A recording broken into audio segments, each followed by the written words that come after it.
Hello dear students of the third secondary grade, and welcome to a new episode of our programs. This is our weekly episode of mathematics, and on this episode we'll be studying the general equilibrium of statics with our teacher of mathematics, Mr. Wael Arafa, expert of mathematics at the Ministry of Education. Hello Mr. Wael, and welcome to the program. Welcome Mr. Yasser, and welcome my students for our weekly episode, and we are going now to discuss about one of the newest lesson which is added to our curriculum just for 1 year ago. It's talking about the general equilibrium. ان شاء الله. وطبعا احنا بنقول لاستاذ مدحت يعني كل سنه وحضرتك طيب. هو النهارده اجازه، كل سنه وحضرتك طيب، وكل سنه وكل الاخوه المسيحيين بخير.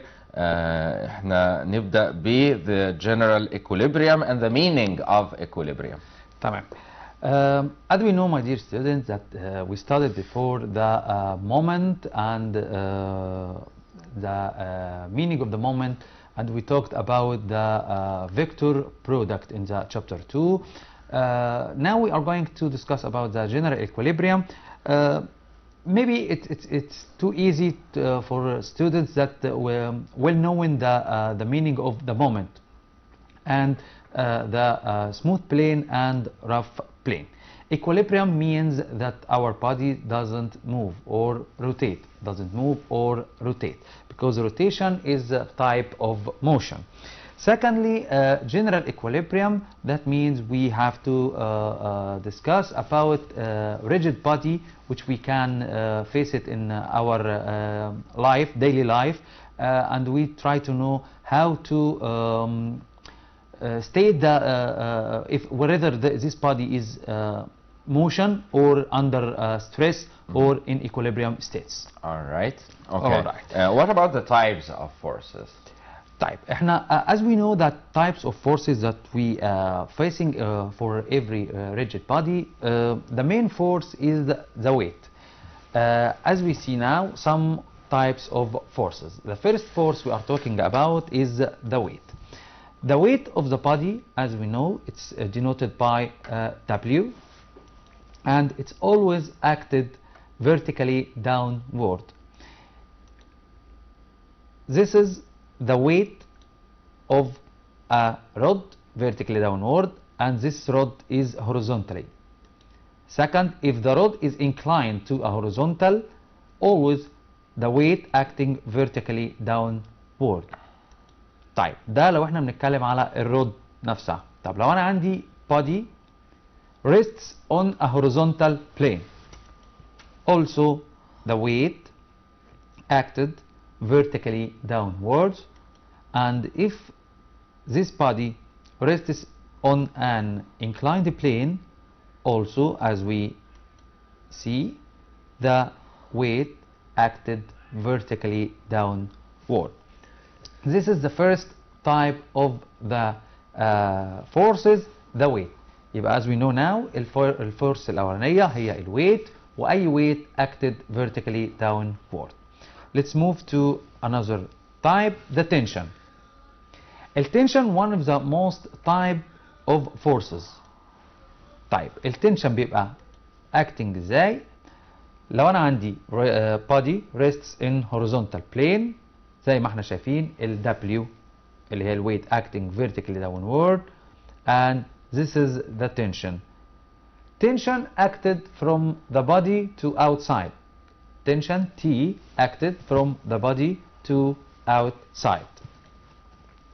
Also, if the body rests on an inclined plane, the weight W acting vertically downward, and the tension here as shown in the figure, T, is acted on the body from the inside the body to outside, and this case we call the tension to maybe prevent the body from slipping down or sliding down, as we talked about this body in friction chapter 1, or to make this body move to the top of the plane. يبقى احنا اتكلمنا دلوقتي على الويت of the body، وده الدايركشن بتاعه constant ثابت vertically downward, and the tension acted on the body from inside to outside. طيب we have a remark. If the wire passes through a pulley or inside a ring, then the tension is equal. Again, if the wire passes through a pulley or inside a ring, then the tension is equal. طب ازاي؟ Let's see. This is a smooth pulley. ليه smooth pulley؟ عشان ما يكونش فيها أي نوع من أنواع الريزيستنس. اوكي. الرينج سوري البولي فيه السترينج around this smooth pulley فليها two sides. التو sides هيبقى عليهم two forces T and another T and they must be equal وإلا السترينج بتاعي will be cut. السكند case if you have a ring where the string passes inside this ring, also the tension in two parts of this string are equals. الحالة الثالثة لو أنا عندي اللي هو الوودن لادر اللي موجود في البيت عندنا أو الميتال لادر السلم اللي في البيت اللي بيتفتح two parts دول وبيبقى فيه سلسلة في النص أو في واير في النص لازم يكون برضو two forces acted on this body or in this wire ولازم يكونوا opposite in direction as shown in the figure و equal in magnitude. دول ال 3 cases اللي ممكن نتعرف عليهم according to the tension. The first واهم واحدة فيهم هي ال tension of the string passes smooth البولي. Okay. What about the types of planes? ال types of planes احنا عندنا نوعين من البلانز. السموث بلين والسموث بلين اللي هو no resistance no friction so our reaction will be perpendicular on this plane and if we move or our body rests on a rough plane so we have beside the reaction we have a friction force obtained from the material itself of the plane. طيب تعالوا نشوف الكلام ده. The reaction which of some types. الرياكشن هنا ليه مستر ياسر سألني على التايبس اوف بلينز واحنا اتكلمنا على طول في الرياكشن لان الرياكشن ريليتد للبلين اللي انا بشتغل عليه. طيب الفيرست كيس if the body lies on smooth surface then the reaction is perpendicular to the surface. طيب تعالوا نشوف الكلام ده على الرسم. لو انا عندي horizontal plane وادي البادي بتاعي والبادي بتاعي ده البلين سموث يبقى عندي الفورس الاولانيه W دي acted vertically downward and this is R, this is the reaction of the body. This is a reaction of the body and perpendicular to the plane. Also, if we have an inclined plane with an angle theta, as we know that if this our body we have the weight vertically downward and also we have the reaction and also the reaction is perpendicular to the plane. Another type if we have a wall and a ground and we have a rod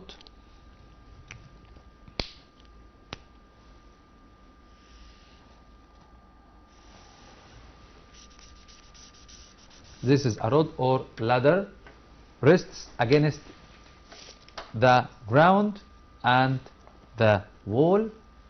Both of them are smooth, then the reaction will be perpendicular to the plane and we have R and this is another reaction, this is R, so we can call it R1 and this is R2. So if we deal with smooth plane we are going to draw the reaction force perpendicular to the plane. Also, this is the figure and this is the weight acting downward. Also, the reaction will be perpendicular to the plane, and in the inclined plane, W vertically downward and R also is perpendicular to the plane. And this is the third figure, and as we see, this is W, weight acting downward, and this is R, reaction of the wall. It's a smooth wall, so R1 is perpendicular to the wall and R2 is perpendicular to the ground or the floor. طيب نروح للكيس نمبر 2. If the body lies on a pin or supports, then the reaction is perpendicular to the body. طيب هو هنا البن بتاعي او السبورت زي القلم، زي الدبوس، زي المسمار، كل الحاجات دي ممكن البادي يعمل ريستنج عليها. طيب وعشان هي الجزء بتاعها اللي فوق مش ثابت، فبيبقى على طول عشان ما يحصلش اي لخبطه للطالب بتاعنا او اي لخبطه في القياس، بيبقى على طول الرياكشن اوف this pin is perpendicular to the body, no, not to the plane. perpendicular to the body, not to the plane. تعالوا نشوف الكلام ده مع بعضينا. ادي الرود بتاعي وادي الويت، وعندي two supports زي ما خدناها في البارallel forces. لو two supports يبقى عندنا ال R1 perpendicular to the rod and also R2 perpendicular to the rod. طيب لو انا عندي في الكيس الثانيه الرود inclined rests against to the floor and we have a pin rests in a pin in the white arrow, so weight of the rod acted vertically downward and the reaction at the tangent point with the rod and the floor is R1 and this is perpendicular to the floor, and also this is R2. This is the reaction at the top of the pin, so it will be perpendicular to the rod. طيب نروح للكيس number 3. If the rod lies on a semicircle plate, if the rod lies on a semicircle plate, then the reaction passes through the center. The reaction passes through the center. تعالوا نشوف الكلام ده. أنا عندي البليت بتاعي أهو، وعندي الرود، كل الرود rests inside the plate، كل الرود inside the semicircle plate. طيب هعتبر ال 2 points of rests. firstly الويت acting vertically downward. البوينت الاولانيه اللي هي اللي هتطلع منها ال R1، وادي البوينت الثانيه اللي هيطلع منها R2، وكلهم لازم intersect at the center point of the circle. لو عملنا extension لل W, so the three forces must meet at one point اللي هي center of the circle. طيب الكيس الثانية ان انا عندي السيمي سيركل plate but the rod one of its end rests inside the plate and the other side or the other part rests on the top of the plate. يبقى على طول برضو الويت acting downward R1 and this is R2. طيب ليه انا رسمت R2 في الكيس دي بالشكل ده؟ لان هنا الطرف بتاع البليت بعتبره زي البن، يبقى على طول الرياكشن perpendicular to the rod. برضو ال 3 forces must be intersect at one point. هاجي لجزء مهم جدا اللي هو condition of equilibrium، عشان اقدر اقول ان البادي بتاعي ده is equilibrium or not. يبقى عندي conditions مهمين جدا جدا جدا. الكونديشن الاولانيه، طب هما كام كونديشن الاول؟ هما 3 conditions. first condition sum of forces in any direction equals 0. السكند condition sum of forces in a direction perpendicular to the first one equals 0 or vanishes. Number 3, the moment about any point on the plane equals 0. يبقى انا عندي لو انا اعتبرت ان الدايركشن الاولاني هو الاكس اكسس، يبقى على طول sum of forces in direction of x axis or in horizontal direction equals 0. Number 2, the sum of forces in direction y axis اللي هو الفيرتيكال equals 0. Number 3, the moment of these forces about any point on the plane equals 0. ودي مهمة جدا جدا. طيب نقراهم بقى سوا مع بعضينا كده.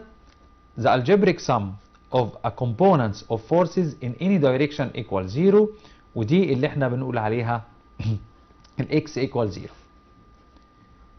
Condition number 2, the algebraic sum of the component of forces in direction perpendicular to the first equals 0. ودي اللي بنقول عليها y equals 0.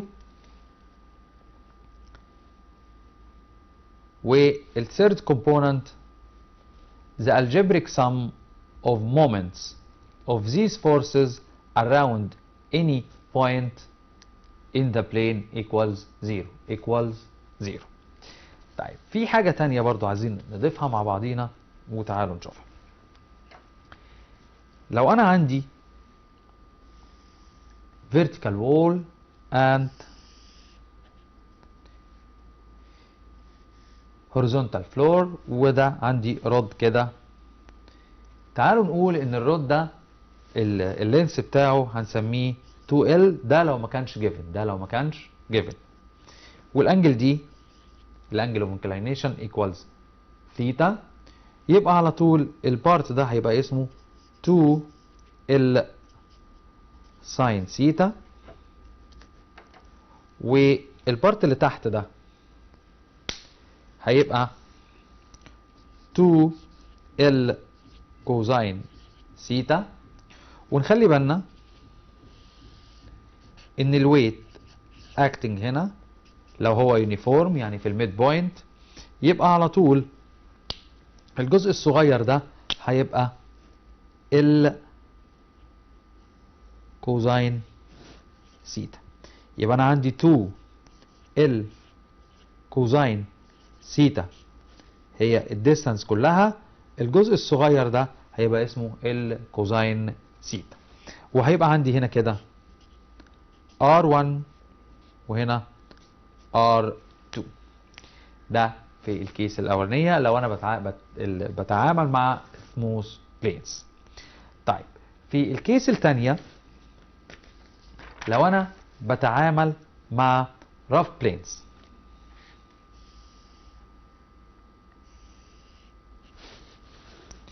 وادي الريجيد بادي او اللادر بتاعي، وده هيحصل فورس، ادي الويت acting downward، وادي ال R1 وادي ال R2 and this is theta. و this rod is about to move away from the wall. طيب we need to keep it in equilibrium. ممكن هعمل tension مثلا هنا عندي ده هيبقى rough plane يبقى عندي فورس هنا زيادة هتبقى ميو ار 1.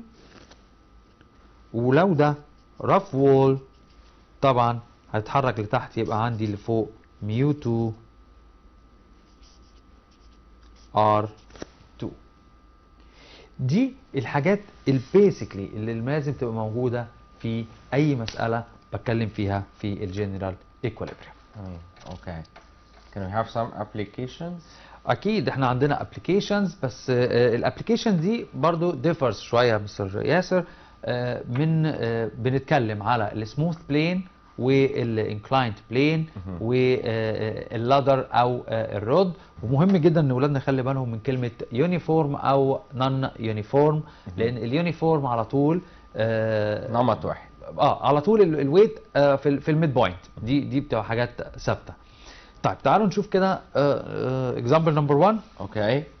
This example says AB is a ladder of length 5 meters and of weight 17.5 kilogram weight, rests at its end A on a smooth vertical wall and at its end B on a smooth horizontal ground. The ladder is kept in equilibrium by attaching its end B with a thin horizontal string in the wall plane, in the vertical plane of the ladder. Find the tension in the string if B is 3 meters apart from the wall and the weight of the ladder acts at a point on the ladder 2 meters apart from B. Find the magnitude of the reaction force of each of the ground and the wall. تمام. Alright, it's a long one. هو عادة كويس يعني حضرتك قول لهم موجود فين، لو هو موجود في كتاب ولا ده لا ده موجود في كتاب موجود في كتاب المدرسة طبعا، وموجود في الايفالويشن بوك. انا بس ملحوظة اللي حضرتك قلتها هي مهمة جدا، اللي هو it's a long story problem. هي فعلا في الامتحان هي الجنرال ايكوليبريم بروبلم بتبقى اطول مسألة في الامتحان. وده بصراحة بيدينا ميزة، لان كل ما المسألة بقت طويلة كل ما الجيفنز اللي في المسألة بقت كتير اقدر احل المسألة. انا يهمني ان انا اقسم المسألة لبارتس. اول حاجة ان انا ارسم صح، احط الداتا بتاعتي صح، وبعدين ابدأ احل المسألة ستيب باي ستيب طبعا. اوكي تعالوا بقى نبتدي مع بعضينا كده. ستيب نمبر 1. We have AB is a uniform ladder of weight 17.5 واللينس بتاعه 5 متر. اول حاجة هنعمل كده، ادي اللادر بتاعنا 5 متر والويت acting 17.5. تمام 17.5. rests مهم جدا الترتيب. rests with its end A against a smooth vertical wall. This is A and with its end B on a smooth horizontal floor and this is B. وزي ما هو قال ان هو smooth, then we have a perpendicular reaction to both of floor. This is R1 and this is R2. Okay. The ladder is kept in equilibrium. طبعا زي ما احنا عارفين ان انا smooth wall and smooth floor يبقى اوتوماتيك اللادر ده لو سيبناه هيتزحلق، هنا smooth يعني حاجه ناعمه. طيب يبقى we have to keep this ladder in equilibrium. هثبته بايه؟ by attaching a string thin string مقصود بيها negligible weight. thin horizontal string. بالظبط. ليه؟ لانه ممكن يقول لك في عندي الروب ده ممكن يكون من الانواع الثقيله اللي ليها ويت، فهيبقى معايا كاونتد. فكلمه ثين هنا عشان يبقى نجليبل اللي هو الويت بتاع الثين نفسه. طيب مربوط منين؟ من بي to the horizontal the point between the wall and the ground. So we have a tension here is T. Okay. So where is the weight? The weight acted at 0.2 meter from P. This is 2 meter and this is theta. Okay. يبقى دي 3 سنتيمتر or 3 meters. Sorry. طيب يبقى ال AC هيبقى عندنا as we know 5 sine theta and here is 5 cosine theta and this small part will be 2 cosine theta. بس هو قال لي at when P is 3 meter apart from the wall، يعني هو اداني الديستانس دي كلها 3 meters. Okay, by Pythagoras we can use it. This is 5 A, B and C, 5 meter, 3 meter, so it will be 4, and this is theta, then sine theta equals 4 over 5 and cosine theta equals 3 over 5. طبعا في ناس هيقولوا انا جبت حاجات ممكن ما يكونش ليها لازمه في المساله وممكن استخدم اللينسز دايركت اللي هي 4 متر وال 3 متر. انا معاكم طبعا سليم، بس احنا بنحل دلوقتي بشكل جنرال شويه لان في حاجات ممكن تبقى unknown في فتره من الفترات. طيب هنعمل ايه؟ هنبدا نعمل ال 3 conditions of equilibrium. الهوريزون x equal 0. طيب ايه الفورسز اللي acted in the x direction؟ as we see R2 2 cosine theta, they are in x direction, and in y direction R1 and 17.5. يبقى at x we have R2 plus or minus 2 cosine theta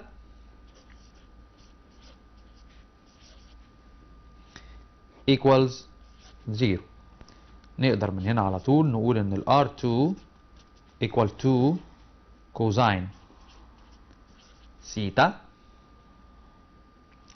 يبقى R2 2 and cosine theta is 3 over 5, so we have to calculate it.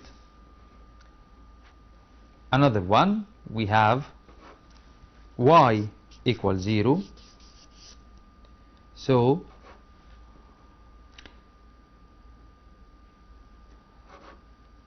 I'm sorry, we have t, not 2 cosine theta.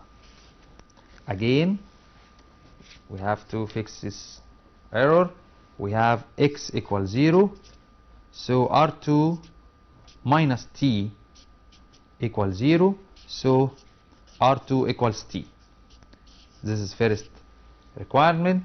Number 2, y equals 0, so R1 minus 17.5 equals 0. From this part we get R1 equals 17.5 and this is the value of R1. فاضل لنا دلوقتي نجيب المومنت about any point. طيب اسهل حاجه نجيب انهي مومنت about any point؟ هنجيب المومنت about B. ليه المومنت about B؟ عشان نقدر نعمل ignoring لاكبر عدد من الفورسز. So هقول له m of B equals 0. m of B equals 0. طيب m of B equals 0 يبقى انا عندي دلوقتي R1 هتتشال، ال T هتتشال، هيتفضل لي ال 17.5 في الديستانس دي وال R2 في الديستانس دي. يبقى عندي two forces only اللي هما ال 17.5 multiply 2 cosine theta، وده هيبقى بالبوزيتيف لانه انتي كلوكوايز، وال R2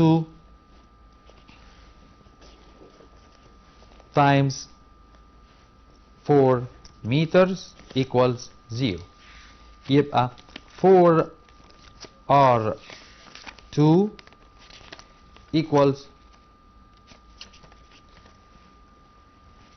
17.5 times 2 times cosine theta اللي هي 3 over 5.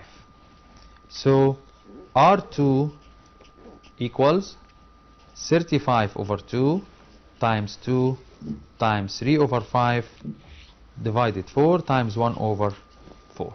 So it will be 2 crossed out with 2, 5, and this is 7. So it will be 21 over 4, 5 and quarter. This is R2. So we get now R1 equals 17.5, R2 equals T, and we get here R2. So directly we can say that T, this is the tension of the string, equals 5 and 1 over 4 Newton or kilogram weight. As we show that, or as we know that the weight of the ladder is 17.5 kilogram weight, so all of our forces will be the same unit. This is 4 and 5 kilogram weight, هنا kilogram weight, and also this is kilogram weight. اهم حاجه نخلي بالنا ان اليونتس مش بتبقى مهمه قوي عندنا في الاستاتيكس، لان هي بتبقى مش بتتغير، هتبقى معانا ان شاء الله مهمه في الداينامكس. زي ما احنا شايفين في المساله اللي احنا تعرضنا ليها دلوقتي، احنا حققنا الثلاث شروط او استخدمنا الثري كونديشنز اللي اتكلمنا عليهم. الكونديشن الاولاني ان احنا بنقول الفورسز ان ذا اكس دايركشن equal 0، وفعلا في الرسم زي ما احنا شايفين الاكس دايركشن عندي التي اللي هي to the left and R2 to the right، يبقى R2 minus T equal 0، يبقى R2 equals T، and the vertical forces R1 and 17.5 equal the sum of them equal 0. نخلي بالنا ان انا بحدد الدايركشن، لو ده بوزيتيف يبقى ده نيجاتيف. طيب هل انا ممكن اخد المومنت اباوت الاي؟ طبعا اقدر اخد المومنت اباوت الاي، اباوت السي، اباوت الام، وات ايفر البوينت اللي انا هختارها، لكن يفضل دائما ان انا هختار المومنت اباوت ا بوينت اللي هتحقق لي اكبر قدر من السهوله. يعني ايه اكبر قدر من السهوله عندنا؟ اللي هتلغي لي اكبر عدد من الفورسز الباثس ثرو. تمام. طيب ده الجزء الاولاني. طب هل احنا هنعمل كده في كل المسائل؟ هنقدر نشوف مع بعضينا برضو قدر تاني من المسائل ونشوف هنتصرف فيها ازاي. اوكي، ننتقل للاكسرسايز الثاني. تمام. اوكي، هو بيقول a uniform ladder of length 5 meters and of weight 20 kilogram weight rests at one of its ends against a smooth vertical wall and at the other end on a smooth horizontal floor 3 meters apart from the wall. The ladder is prevented from sliding by a tensioned string attached at a point on the ladder to a point on the junction of the floor and the wall in a direction perpendicular to the ladder. So find the magnitude of the tension in the string and the reaction of each of the wall and the floor. تمام. برضو مسألة تانية بتتكلم في نفس الطريقة. أنا عندي ladder و rests on a horizontal and vertical wall and floor and 3 meters apart from the wall. The latter is prevented from sliding by a tension string attached at a point on a ladder to a junction of the floor and the wall in direction perpendicular to the ladder. Find the magnitude of tension and reaction. برضه هنرسم مسألتنا مرة تانية ونبدأ نشوف اللادر بتاعنا عامل ازاي. ادي الوول وادي الفلور. اللادر AB length 5 meter 5 meter weight in 20 kilogram weight 20 kilogram weight rests at one of its end against a smooth vertical wall. ادي ال A R1 and rests الهوريزونتال فلور برضو ادي ال P وادي ال R2 و 3 meter apart from the wall، ده برضو 3 meter. اوكي 5 meter، والladder is prevent from sliding by a tension string attached at a point on the ladder to the junction of the floor and the wall in direction perpendicular to the ladder. Find the magnitude. هو قال ان التي هنا. طيب ومربوطه كده. سوري البوينت مثلا E وهنا عندنا T واتربطت at C. طيب دايركتلي انا عندي دي 5 سنتيمتر ودي 3 سنتيمتر، 5 متر و3 متر، تبقى دي 4 متر عن طريق بايثاغورس. طيب وبعدين عندنا دي ثيتا. ماشي.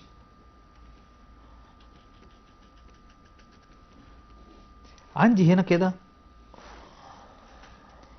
تي كوزاين. لو انا سميت دي كده الانجل دي مش دي ثيتا. طب انا عايز الانجل دي هقدر اجيبها ازاي؟ طب انا عندي دي ثيتا. جميل. هو قايل perpendicular to the ladder يعني دي 90، يبقى عندي دي ثيتا ودي ثيتا، تبقى دي تي كوزاين ثيتا وهنا تي ساين ثيتا. طب الويت الويت 20. الويت 20.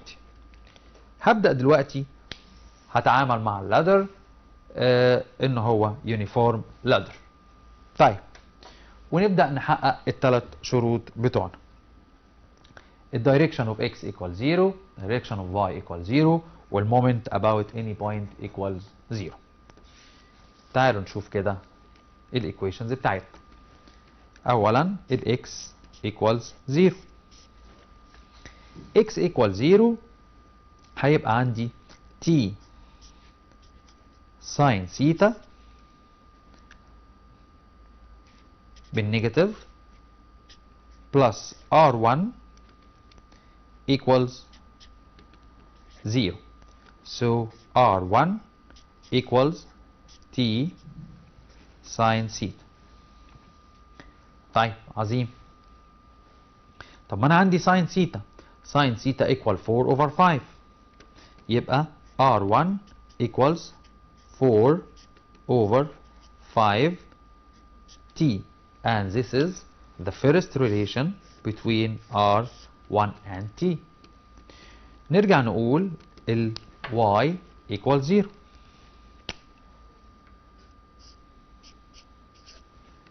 ال y equals 0. عندنا ايه بقى في ال y؟ عندنا ال r2 minus 20 minus t كوزين ثيتا equals 0، يبقى على طول ان ال r2 equals 20 plus t وكوزين ثيتا اللي هي 3 over 5، يبقى على طول ان ال r2 equals 20 plus 3 over 5 t, and this is the second relation. فاضل لنا الكونديشن الثالث اللي هو المومنت about any point on the plane. هناخد المومنت about C. moment about C equals 0. طيب هيبقى عندي كده R1 equals R1 times 4 equals R1, this is clockwise, so we have to put negative sign, and also negative 20 times 1.5, and also we have R2 multiply by 3. So we can get 3r2 equals 4r1 and minus plus 30. So we have 3 conditions now. 3r2 plus 4r1 equals 30 and r1 equals 4 over 5 t and r2 equals 20 plus 3 over 5 t. Now we have to solve these equations together. Firstly we have 3r2 يبقى 3 r2 اللي هي 20 plus 3 over 5t equals 4r1 4 times 4 over 5t plus 30. So we have 60 plus 9 over 5t equals 16 over 5t plus 30. So this is 30 and we get 16 over 5 minus 9 over 5, it will be 7 over 5t.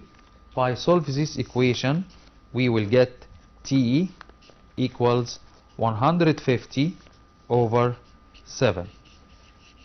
So we get now the value of t 150 over 7. Second, r1 equals 4 over 5 t. 4 over 5t, 4 over 5 times t, we get t 150 over 7, so it will be 120 over 7 kilogram weight. This is the same unit.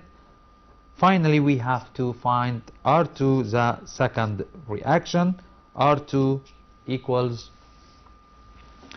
20 plus 3 over 5 t, so 20 plus 3 over 5 times t, also 150 over 7, so it will be 20 plus 90 over 7, so it will be 230 over 7 kilogram weight, and this is the final answer. طيب معلش هنا المسألة طويلة جدا، وزي ما اتفقنا في الأول في الجنرال ايكوليبريم لازم أقسم المسألة بتاعتي لمراحل. المرحلة الأولانية إن أنا لازم أرسم كويس. المرحلة الثانية أحط الداتا بتاعتي على الفيجر، وبعدين قبل ما أدور على أي حاجة أشوف الحاجة محتاجة ريزولوشن ولا لأ، وأقدر وأترجم كويس. في كلمة مهمة جدا هنا عايزين نرجع نقراها تاني، هو كاتب فيها إيه؟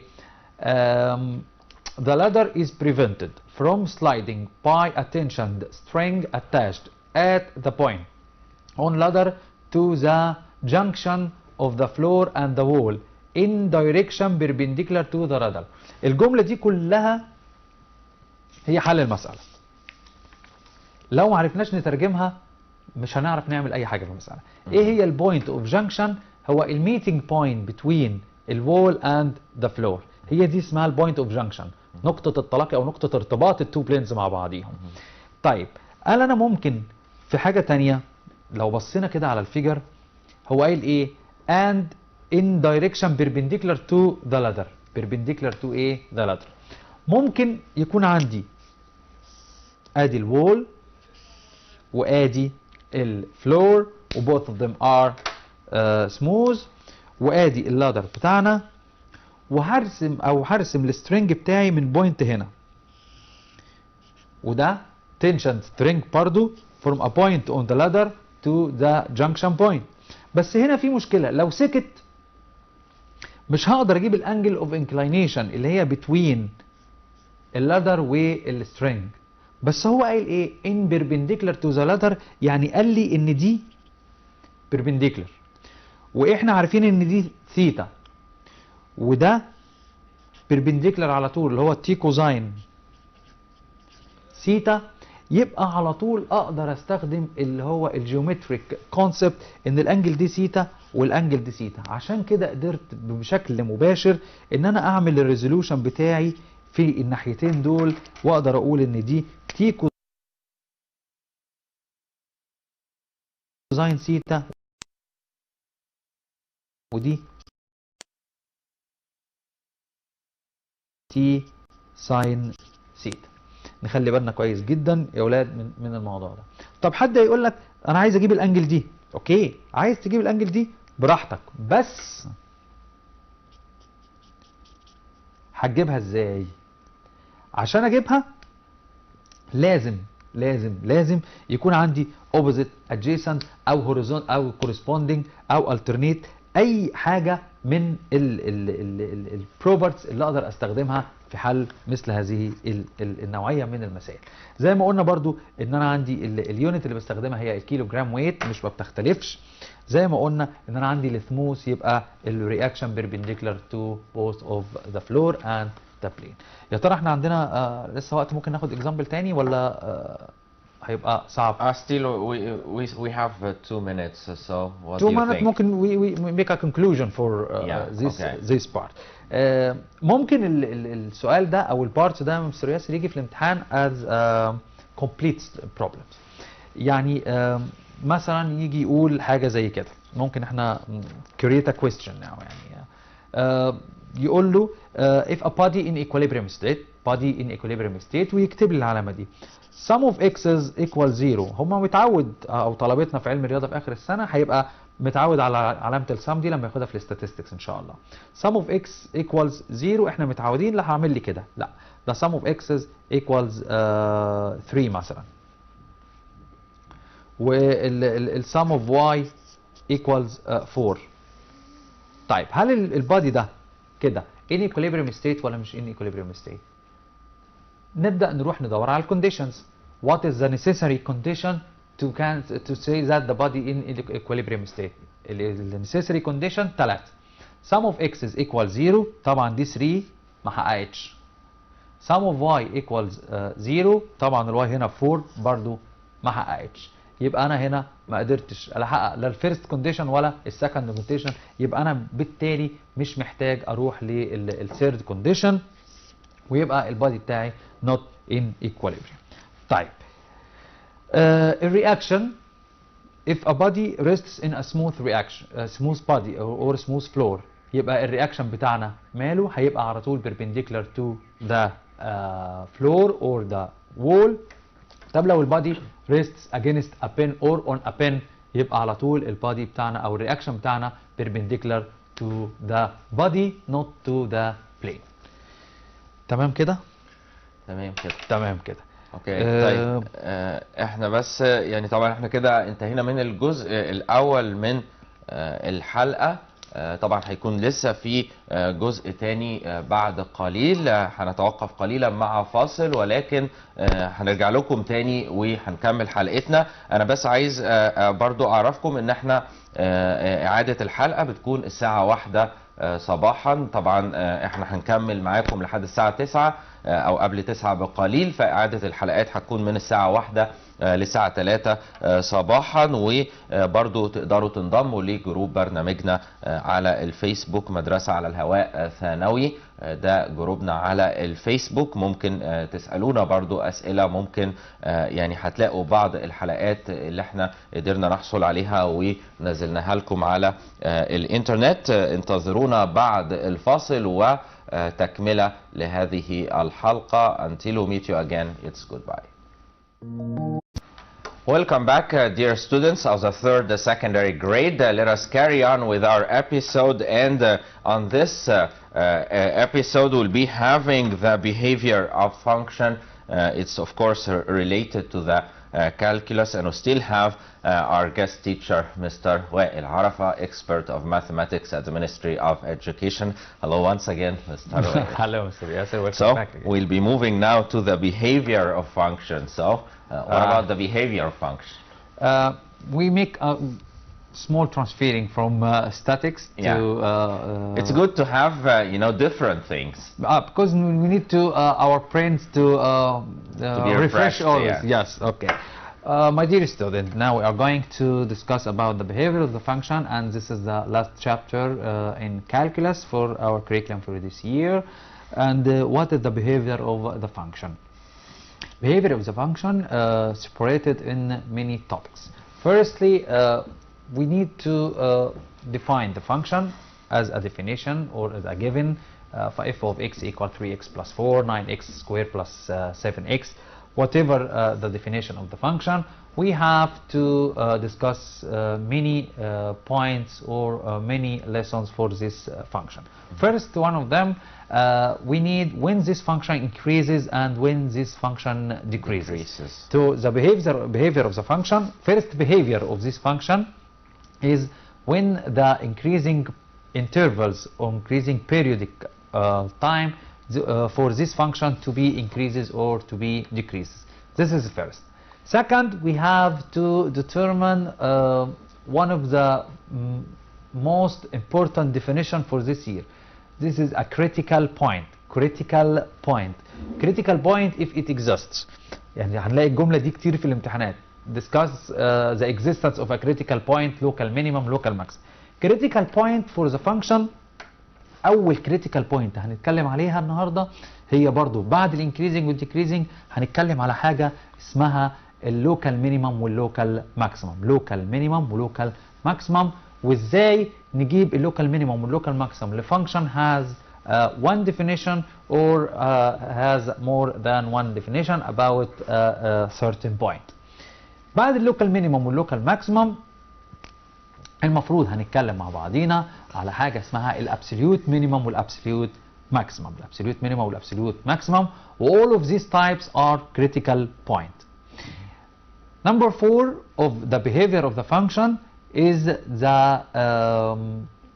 as we say that الconvexity. convexity, the function convex upward or downward، اللي هو الرسمه بتاعها اللي هو يبقى كده. الفانكشن دي بتبقى convex upward or downward، وده برضو critical point هنا related ليها، وهنسمي الكريتيكال بوينت دي بعد كده point of inflection. point of inflection if it exists. يعني ايه if it exists؟ يعني ممكن ما تكونش موجودة في المسألة لأن ليها برضو شروط. يبقى ال behavior of the function we have to discuss about this topic. First, increasing and decreasing of the function. Number 2, local minimum or local maximum. Number 3, absolute minimum and absolute maximum. And for this lesson specifically, we have very important part, which is the application about this absolute minimum and absolute maximum. And we will make a separate episode for this application because it will be very important question. And it must be included inside your next exam إن شاء الله. بعد كده هنتكلم على الانفليكشن بوينت والكونفكستي، ونختم الكلام ده كله في البيهيفير اوف ذا فانكشن بحاجه اسمها tracing the graph، اللي هو هنرسم الجراف ازاي using these points we obtained from our discussion. تعالوا بقى نروح عشان ما نضيعش وقت behavior of the function. احنا عارفين من زمان ان انا عندي لو كان عندي first degree function ومرسومه كده على النت سكوير، وكان بيبقى عندي الكيرف اور ستريت لاين كده، وكنا بنقول ان الستريت لاين ده على طول عامل هنا انجل acute angle with the positive direction of x axis، يبقى على طول بنقول عليه increasing. دي من الحاجات الثابته بالنسبه لنا. طيب وكانت الرسمه الثانيه لما كنا بنقول ان الكيرف ده او الستريت لاين ده عامل obtuse angle alpha with the positive direction of x axis، فكنا بنقول عليه decreasing. ودي كانت من الفيكسد فيجرز اللي موجوده عندنا. بعد كده درسنا حاجات مهمه جدا في سنه ثانيه ونفتكرها مع بعضينا. اللي هو البارابولا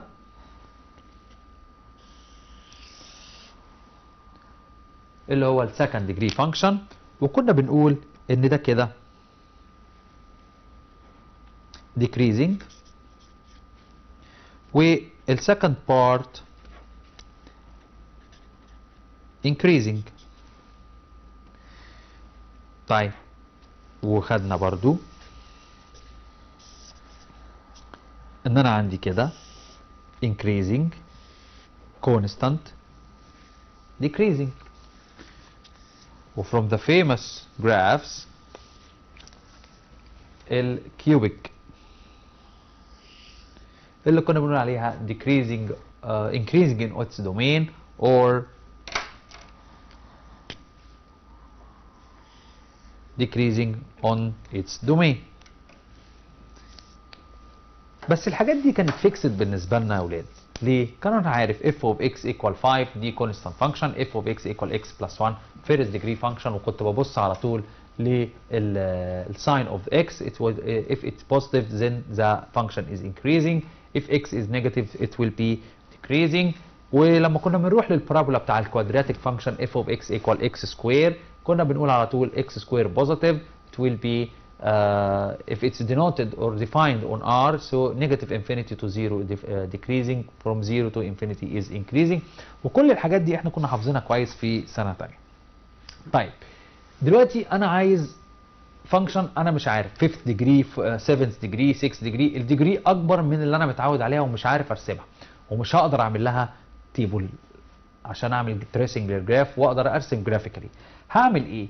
قال لك هنعتمد على الفيرست ديريفيتيف اوف ذا فانكشن. اول حاجه هجيب الفيرست ديريفيتيف اوف ذا فانكشن. يبقى اول خطوه get f dash of x. بعد كده put f dash of x دي equals 0. ليه؟ to get الكريتيكال بوينت. to get ايه؟ الكريتيكال بوينت. بعد كده هنجيب use النمبر لاين عشان اشوف الانكريزنج والديكريزنج، او بعمل يوزنج بشوف الانكريزنج والديكريزنج وبالمره بطلع اللوكال مينيمم واللوكال ماكسيمم. طب افرض انا مش عارف اعمل اللوكال مينيمم واللوكال ماكسيمم بالنمبر لاين، يبقى خلاص هروح على طول على الاف دبل داش اوف اكس. لو اف دبل داش اوف اكس دي طلعت بوزيتيف او طلعت نيجاتيف او طلعت زيرو، لما اجي اقول لك كده مثلا ايه، شوف لي التايب اوف this local point critical point is local minimum or local maximum. فانا عايز اعرف طيب هعمل ايه. في ناس بتاخد على طول من الاف داش اوف اكس equal 0 to get the value of x, then to find f double dash of x and we get a value. Maybe this value will be, as we see that, positive value, whatever the value 7 9 0.3 whatever، المهم ان هي positive value. يبقى على طول انا عندي local minimum. local ايه؟ minimum at this value of x. at this value of x. طب لو عندي الاف دبل داش اوف x is negative يبقى على طول عندي local maximum at this value of x. طب لو طلع عندي اف دبل داش اوف x equal 0، سو انا مش عارف دلوقتي التايب بتاعت الكريتيكال بوينت دي مينيمم اور ماكسيمم، يبقى لازم اسهل حاجه ارجع تاني للاختبار او التيست اوف نمبر لاين. طيب ده الكلام الثيوريتيكال. تاني اول حاجه بعمل جيت اف داش اوف اكس، بساوي الاف داش اوف اكس دي بالزيرو عشان اطلع منها الفاليو اوف اكس. عشان اطلع الفاليو اوف اكس عندي two ways to know the type of the critical point. هي local minimum ولا local maximum. في ناس بتروح تعمل الاختبار على طول بتاع الاف دبل داش اوف اكس وتبدا تشوف لو طلعت اف دبل داش اوف اكس بوزيتيف يبقى على طول هي local minimum، لو طلعت اف دبل داش اوف اكس نيجاتيف هقول local maximum. طب لو طلعت 0 يبقى we have to return back again to use the number line test. ودي الطرق المباشره بتاعتنا ل ان انا احدد اللوكال مينيمم او اللوكال ماكسيمم او التايب بتاع الكريتيكال بوينت. في حاجه ثانيه عايز اقولها قبل ما نروح للبروبلمز بتاعتنا. الحاجه دي بتتكلم على ايه؟ بتتكلم على يا مستر انت دلوقتي بتقول الفانكشن بتاعتي has one definition. طب لو هي had more than one definition زي مثلا f of x equal x plus 2 و x greater than 1 مثلا و x minus 3 و x small مثلا for example. تمام؟ انا عايز اعرف هي الفانكشن دي at ال 1 has two definitions, one from the right, one from the left. At this point اللي هي ال 1 عندي critical point ولا لا؟ لازم احدد كويس قوي. ممكن يكون عندي critical points في حتة تانية، بس انا يهمني البوينت اللي هي البارير بوينت دي اللي فيها two definitions from the right and from the left. عايز اعرف عند الكريتيكال عند ال 1 دي هي critical point ولا لا. هنا لازم اعمل حاجة مهمة جدا. في ناس بتتسرع وتجيب الاف داش اوف اكس. لا، هجيب الاف داش اوف اكس ازاي؟ احنا هنجيب الاف داش اوف اكس بس بطريقه شابتر 1 discuss the differentiability. discuss ايه؟ the differentiability. مش هستخدم الرولز بتاعت الديفرنشيشن. تمام؟ طيب لو طلع الفانكشن not differentiable at x equal 1 يبقى ال 1 دي critical point وابدا احسبها. طب لو طلعت differentiable يبقى عند ال 1 دي مش critical point ومش هدور على نوعها. ومش هدور على ايه؟ على نوعها. تاني، لو f of x defined by two function of more than one definition. two definitions زي اللي قدامنا هنا. f of x equal x plus 2 و x minus 3 وهنا x greater than or equal 1 و x smaller than 1.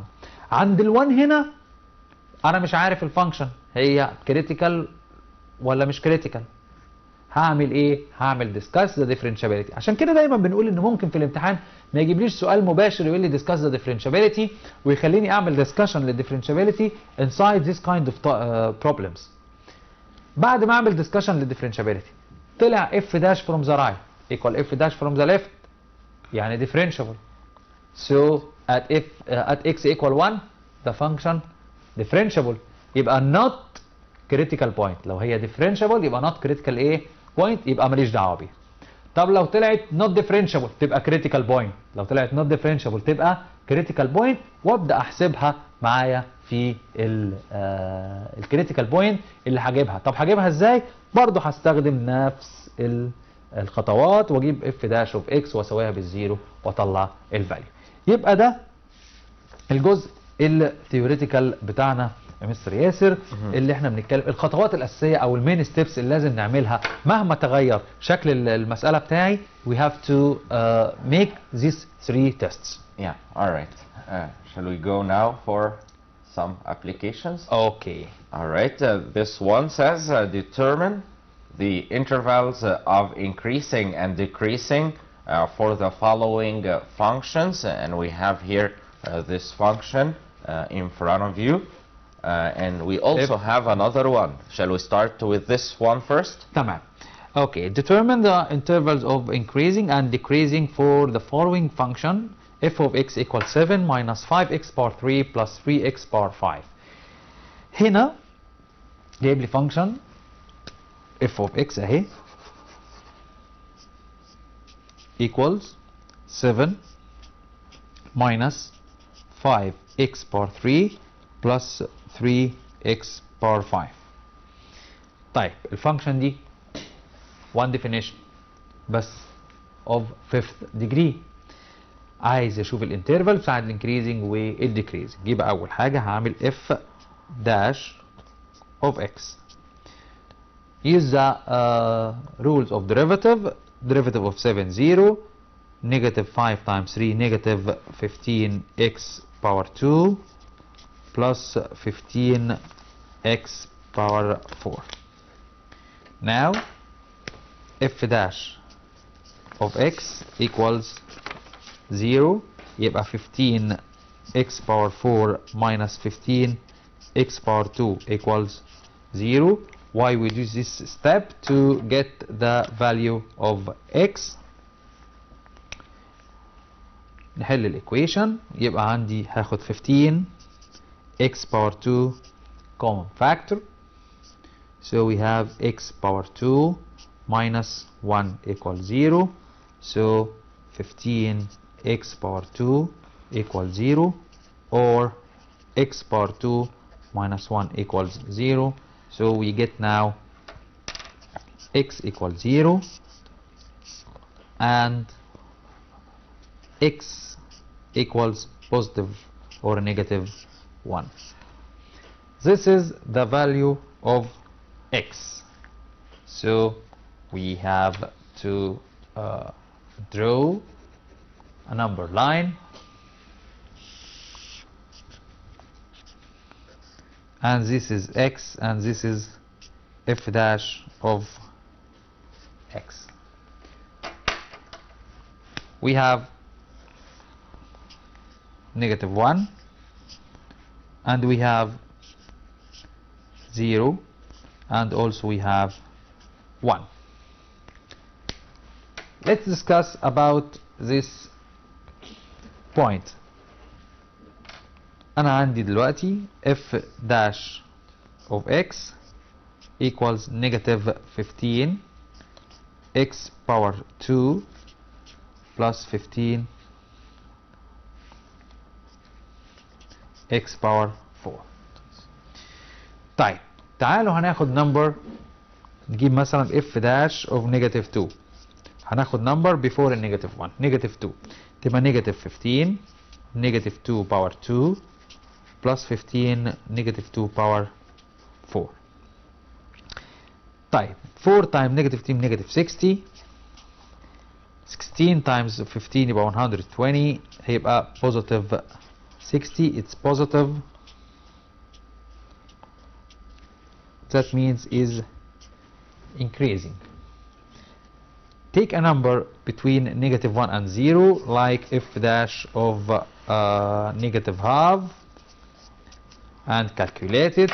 So negative 15 negative half power 2 plus 15 negative half power 4. By calculate this part, it will be negative, that means it's decreasing. Also take a number here, f dash of 0.5. هناخد number between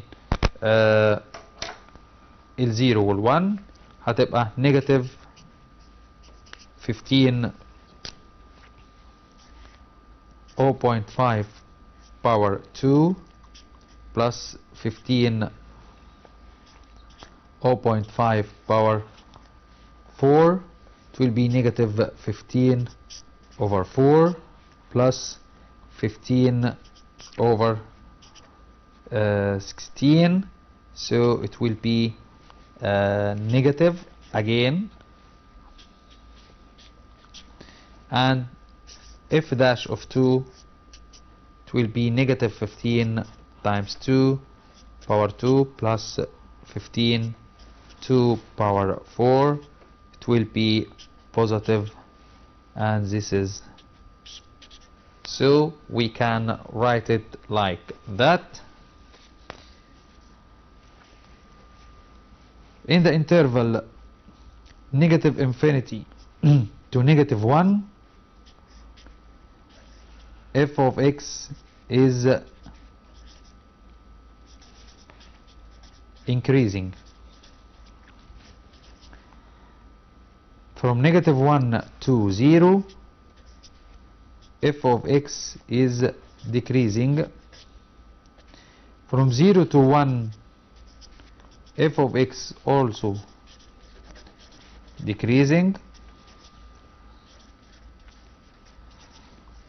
and from 1 to infinity, f of x is increasing.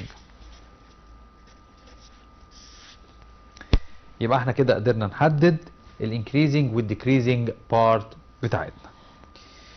نروح ل problem number 2. f of x equals x power 3 minus 3x power 2 plus 5. Also we have main steps. هجيب أول حاجة f dash of x. f dash of x equals,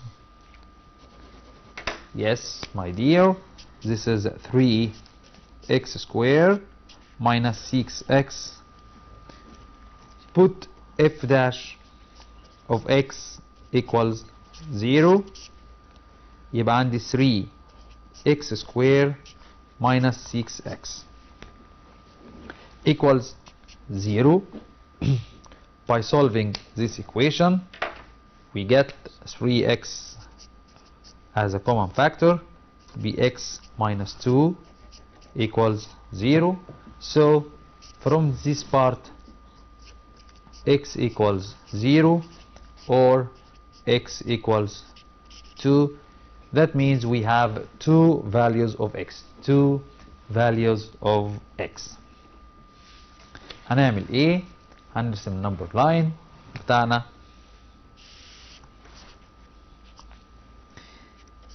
Don't forget this is x and this is f dash of x. We have 0, we have 2. By select number smaller than, don't forget to write f dash of x equals 3x squared minus 6x, and this is the function we are going to deal with this. So f dash, take -1, it will be 3 -1 power 2 minus 6 times -1. -1 squared 1 times 3 equals 3. -6 times -1 positive 6, it will be 9. 9 is positive, so it will be positive. That means increasing. Also take a number like f dash of 1, this number between 0 and 1. So 3 times 1 power 2 minus 6 times 1. 3 times 1 power 2, 1 power 2, 1 times 3 equals 3, minus 6 times 1 equals 6, 3 minus 6 equals -3, and this is negative. That means this is decreasing here.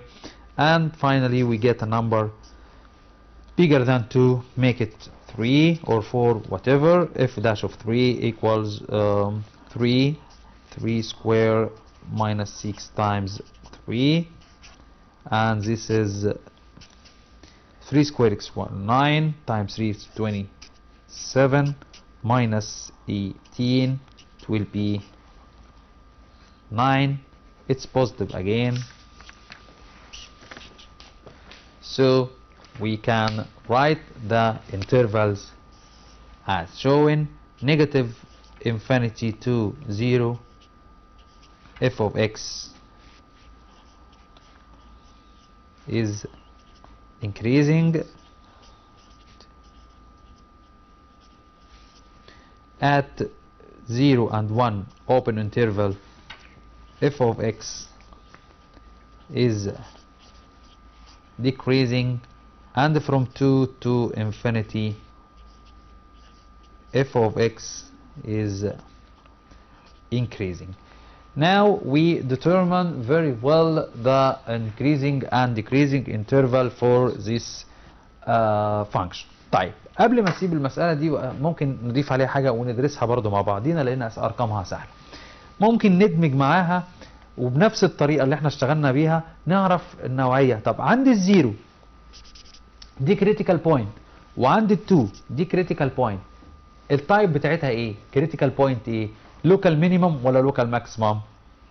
طيب بصوا يا حبايبي، انا هنا عامل انكريزنج وديكريزنج، يعني الكيرف هنا عامل كده، يعني انا هنا واصل للسيلينج، واصل للسقف، يبقى انا عندي هنا بالظبط لوكال ماكسيمم. لوكال ايه؟ ماكسيمم. هنا عامل decreasing و increasing، يبقى الكيرف عامل كده، يبقى عندي هنا local minimum، عندي هنا local maximum و local ايه minimum. طيب يبقى انا عندي اقدر اكتب له كده at x equal 0 we get local maximum. طب اللوكال ماكسيموم دي بجيبها ازاي؟ بجيب بقى الفانكشن الاصليه اللي هي f of x equals x power 3 minus 3x power 2 plus 5 واجيب f of 0، يبقى 0 power 3 minus 3 0 power 2 plus 5 equals 5. يبقى اقدر اقول هنا ان 0 و5 هي البوينت اوف لوكال ماكسيمم، دي بوينت اوف لوكال ماكسيمم. طب اللوكال ماكسيمم فاليو قد ايه؟ هي دي بس. اللوكال ماكسيمم فاليو هي قد ايه؟ هي ال5 بس.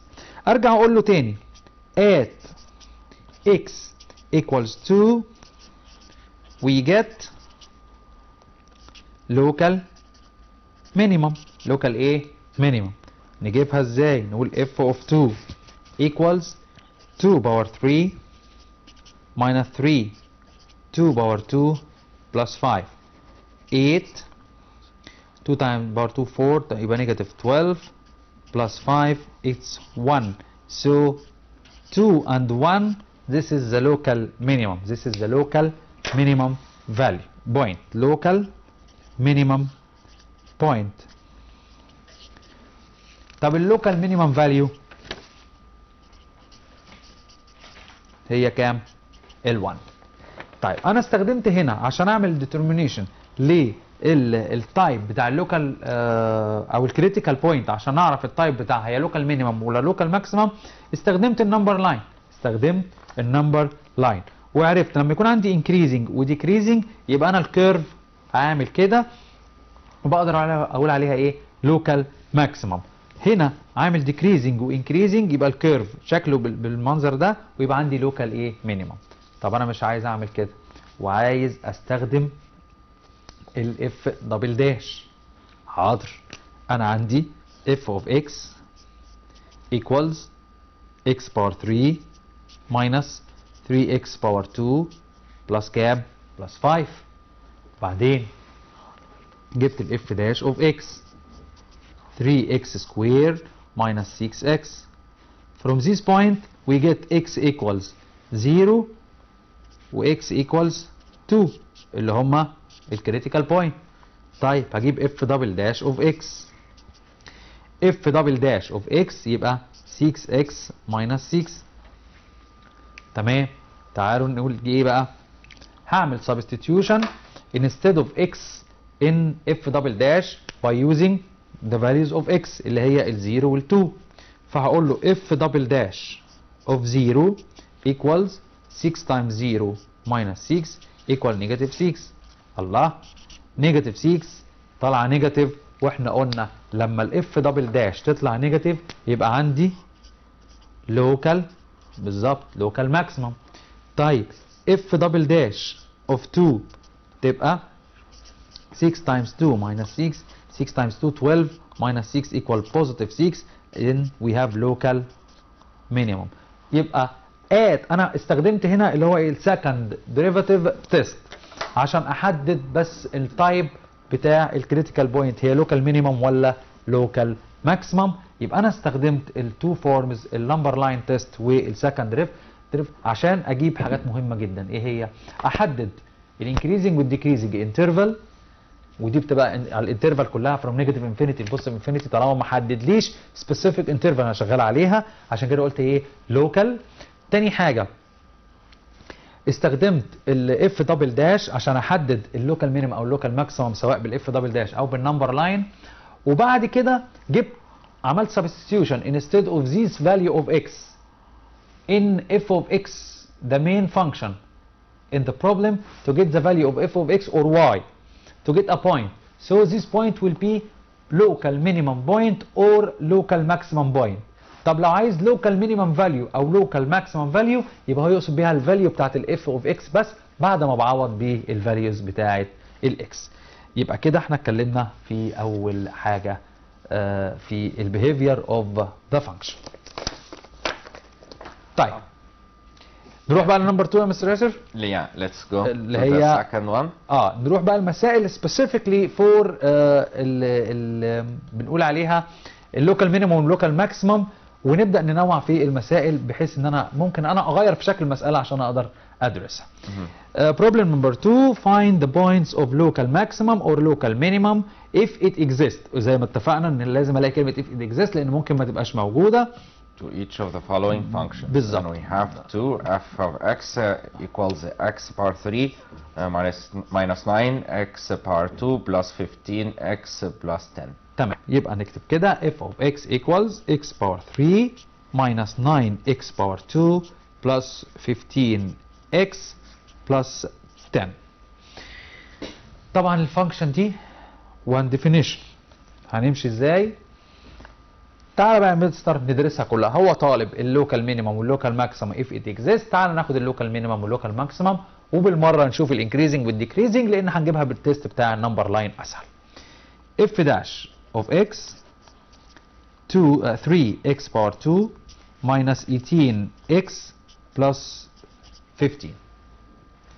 Put f dash of x equals 0, 3x power 2 minus 18x plus 15 equals 0. This is divisible by 3. يبقى x power 2 minus 6x plus 5 equals 0. By factorization, it will be x and x. 5 times 1 negative and negative. So x equals 5 or x equals 1. Then we get two values of x. x equal 5 or x equals 1. تعالوا نشوف بقى ال x equal 5 وال x equal 1 دي التايب بتاعها ايه. نرجع نكتب تاني f dash of x equals 3 x power 2 minus 18x plus 15. This is number line. تحت في ايه؟ Right, it's x and f dash of x. Put the values of x which are 5 and 1. ما ننساش بقى ان ال 1 هي ال smaller than 5، يعني دي حاجات logic يعني. ونكتب كده هناخد number before ال 1 يبقى f dash of 0. وناخد between ال 1 وال 5 يبقى f dash of 2. وناخد one number greater than 5 make it f dash of 6. Step by step. Now f dash of 0 it will be 3 0 power 2 minus 18 times 0 plus 15 equals 15. So it will be positive, means increasing in this part. F dash of 2 3 2 power 2 minus 18 times 2 plus 15. 2 power 2 x 4 times 3 it's 12 minus 36 plus 15. It will be negative 9. This is negative. This is a decreasing. And also we have, yes, it's local maximum here. So f dash of 6 we get it together. It will be 3 6 square minus 18 times 6 plus 15. 6 square 36 times 3 108 minus 18 times 6 also 108 plus 15 cancel, it will be 15. It will be positive like that. So we have increasing, so decreasing, increasing, so we have local minimum. let's write the answers. F of x is increasing at negative infinity and 1 way 5 way infinity, because it's increasing in two intervals. F of x is decreasing at the interval starting from 1 to 5. From 1 to 5, the decreasing function, it will be decreasing from 1 to 5. طيب هنكتب بقى كده at x equals 1 we have or we get local maximum point. At x equals 5 we have local minimum point. طيب هنجيبها ازاي؟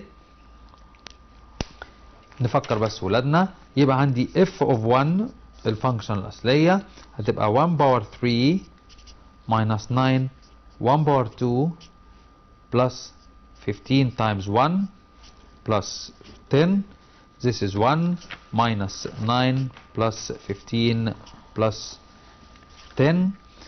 So we have 15 plus 10, 25. 26 minus 99 equal 17. So the point is 1 and 17. F of 5 we get 5 bar 3,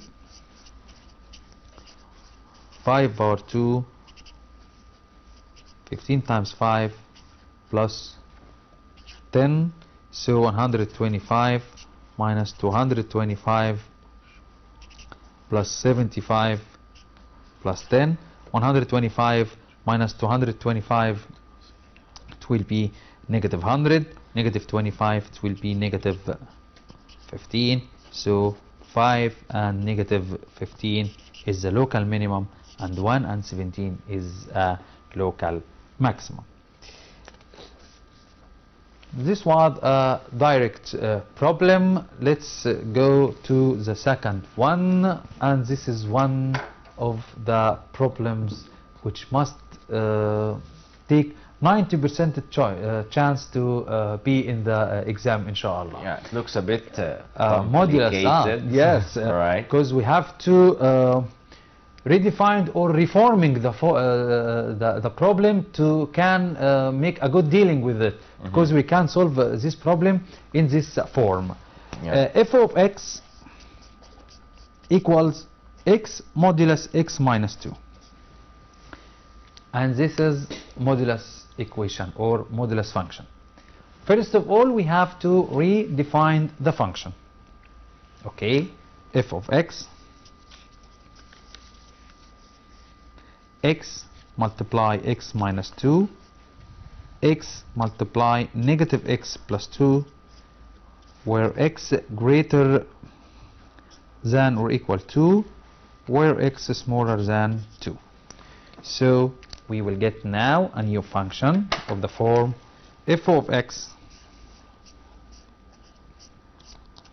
equals x squared minus 2x negative x squared plus 2x.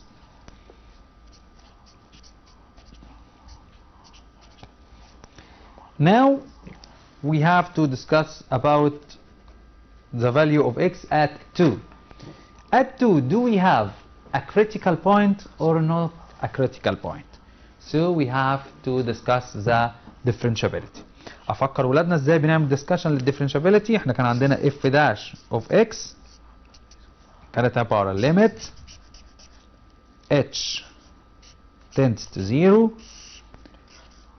f of a plus h، خلينا هنا دي كده a plus h minus f of a over h. ولو طلع f dash of A positive equal f dash of A negative تبقى differentiable. not equal يبقى not differentiable. طيب تعالوا واحدة واحدة نعملها مع بعضينا. نكتب تاني الفانكشن بتاعتنا اهو. f ده f of x equals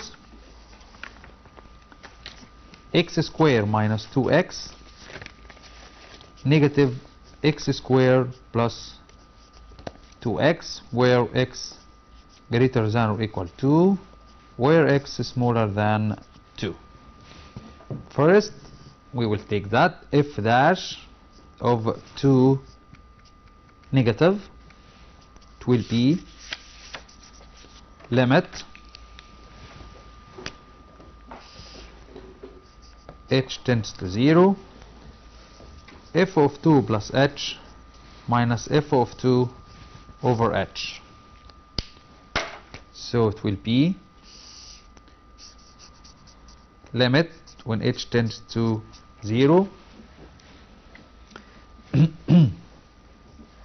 f of 2 plus h, here from left يبقى negative 2 plus h power 2 plus 2 plus h minus f of 2 power 2 4 minus 2 equal 0 over h.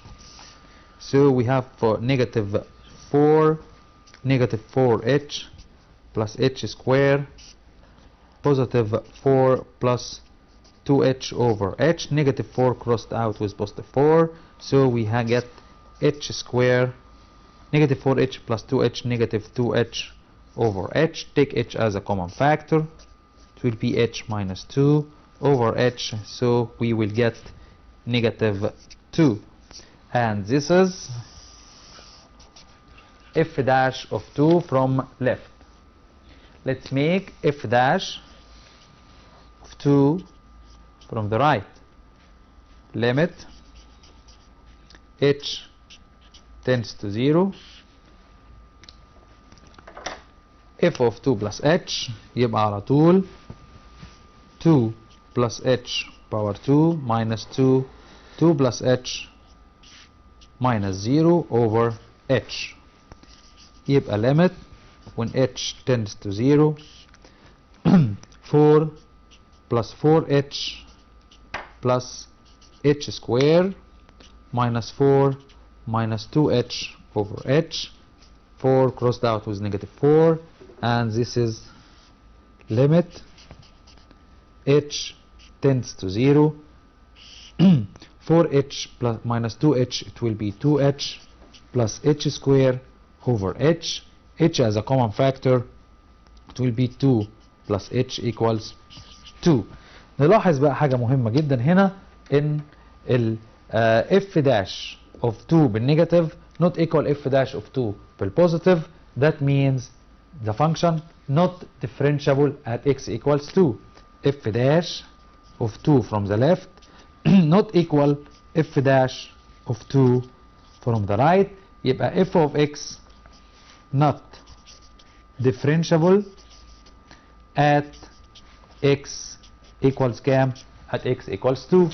يبقى at x equals 2 we have critical point. يبقى عند ال x equal 2 عندنا critical point.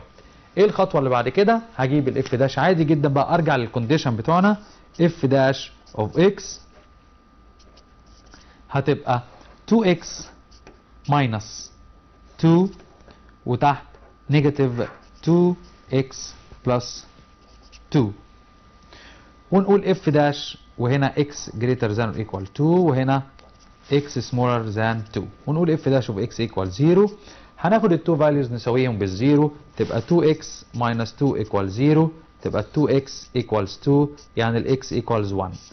هنا يا ولاد لازم اعمل check، ال 1 موجودة في الانترفال وال x greater than or equal 2، لا تبقى دي refused مش هشتغل بيها. يبقى negative 2x plus 2 equals 0، تبقى negative 2x equals negative 2، تبقى ال x equals 1. طيب برضو طلعت لي هنا ال x equal 1 بس ال 1 smaller than ال 2 فعلا satisfy the condition، يبقى دي acceptable. يبقى انا عندي دلوقتي كام critical point؟ 2 كريتيكال بوينت، يبقى عند ال1 دي كريتيكال بوينت وعند ال2 دي كريتيكال بوينت. طيب اقدر اجيب اف دبل داش، اقدر اجيب اف دبل داش اكس هتبقى بتساوي 2 ونيجاتيف 2، وهنا الاكس جريتر ذان اور ايكوال 2، وهنا الاكس سمولر ذان 2. طيب عند ال1 هنا نيجاتيف يبقى لوكال ماكسيمم.